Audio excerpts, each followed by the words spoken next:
J'imagine que cette mesure, elle vous fait réagir, non? Bien sûr qu'elle me fait réagir. Bon, déjà, on passe le fait que Christian Estrosi, on le voit un petit peu sur tous les fronts. Il ne faut pas confondre volontarisme et agitation.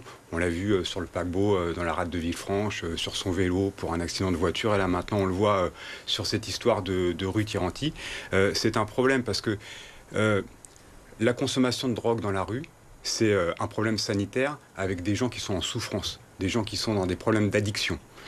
C'est pas en fermant une rue qu'on va régler ce problème, ni celui du trafic, ni celui des addictions des gens qui sont dans L'argument cette rue-là. d'Anthony Boré, visiblement, ce matin, c'est de dire les habitants n'en peuvent plus, il y a un nombre d'appels énorme à la police municipale. Peut-être aussi que les habitants vont être soulagés que ce problème soit pris en main? Bien sûr, et je suis bien placé pour le savoir. Moi, j'ai vécu pendant de nombreuses années dans un quartier où justement il y avait un trafic de drogue similaire à celui de la rue Tiranti, où ma rue, mon hall d'immeuble, mon ascenseur était en gros l'endroit où les gens venaient pour consommer la vie de tous les jours, faire leurs besoins, etc. Donc, effectivement que dans un premier temps, les premiers jours, les premières semaines, peut-être les premiers mois, ça va faire souffler les habitants. Mais en fait, c'est un problème qui ne va pas être réglé sur le long terme. Et tous les policiers le savent. Ils vont arriver, ils vont fermer la rue, ils vont faire des contrôles, mais dès qu'ils vont partir, ça va revenir. Autre chose, c'est que quand ils sont là, que vont faire les consommateurs? En fait, c'est pas en fermant une rue qu'on va arrêter le Quoi, ils vont problème se de déplacer? consommation. Ils vont aller dans la rue d'à côté. Mais alors, qu'est-ce qu'on fait? Alors, il y a beaucoup de choses à faire, mais pour finir là-dessus, ils vont aller dans la rue d'à côté. Et pendant la saison touristique, avec la carte postale qui doit être proprêtre par rapport à l'arrivée de nombreux touristes, on voit bien que la politique de Christian Estrosi et d'Anthony Boré, c'est de cacher ces problèmes qu'on ne saurait voir. Ils ont fait la même chose avec les maraudes sur la place Garibaldi, par exemple, où on ne veut pas voir les personnes sans domicile fixe qui viennent pour pouvoir arriver à aller à la soupe Oui, populaire. c'est ça, il y a eu une série d'annonces. C'est vrai Voilà. que cette mesure, elle s'inscrit dans une série d'annonces qui a été faite vendredi par Christian Estrosi. Et il y a Mhm. notamment, effectivement, la suspension de certaines distributions Bien sûr, le problème alimentaires. de pauvreté, les problèmes de santé mentale, les problèmes d'addiction ne se règlent pas en cachant les problèmes.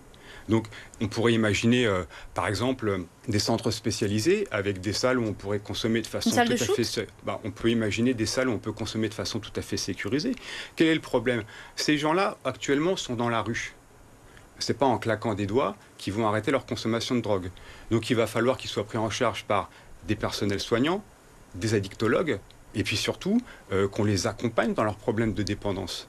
Donc c'est pas en mettant un grand coup de projecteur médiatique avec uniquement de la répression qu'on va régler ce souci-là.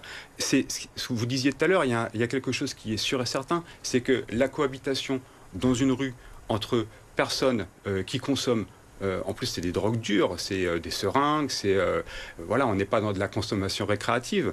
Donc, la cohabitation entre les consommateurs et les habitants, ça, c'est pas possible. Aujourd'hui, on est en train de boucler la rue, on va boucler le centre-ville, enfin, on va s'arrêter où? Boucler la rue de 8h à Il y a 20h. aussi un aspect sur lequel j'aimerais vous entendre, c'est un peu l'aspect légal, entre guillemets, hein. Il y a un arrêté qui a été pris pour prendre cette mesure.